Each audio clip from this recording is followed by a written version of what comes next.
pagkahanap buhay, kundi responsable sa pamilya.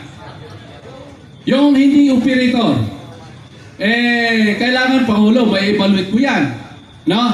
Magbibigay ho tayo kasi magbubukas tayo ng ruta. Bibigyan natin, may mga ruta tayo na pagbuksan na. 29 roads, titingnan natin. Pero ang ilalabas natin dito, 25-seater. Parang coaster po yun.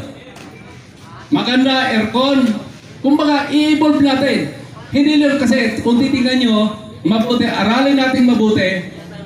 Sa tingin ko, pagdating ng panahon, kaya nga ako, hindi lahat magkakaroon. Itong Pasay, FTI, okay pa to. Pero yung Alabang, mamamatay ho yan pag tumakbo lang ang train. Maniwala kayo. Pag tumakbo ang train, alternate yan, every 10 minutes may aalis. Ubus ho ang pasahero natin doon. Kaya dapat medyo inaaral ho natin yan na pamunuan kung paano tayo makakadivert ng ibang hanap buhay. Kaya habang kumikita tayo, pag-impok tayo, mag-isip tayo ng ibang pagkakitaan na hindi lang nakapokus tayo dito. Habang may pagkakataon pa tayo. Ano po? Iba na ho ang sistema ngayon eh. Ang dami na natin kalaban.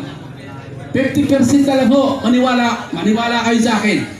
Yung pasahero natin noon, isa ngayon. 100% kayo, 50% na lang. Naniniwala ba kayo? Oh. Dati, nakita mo ang pila dito. Grabe. Ngayon, pag pumupunta ako dito,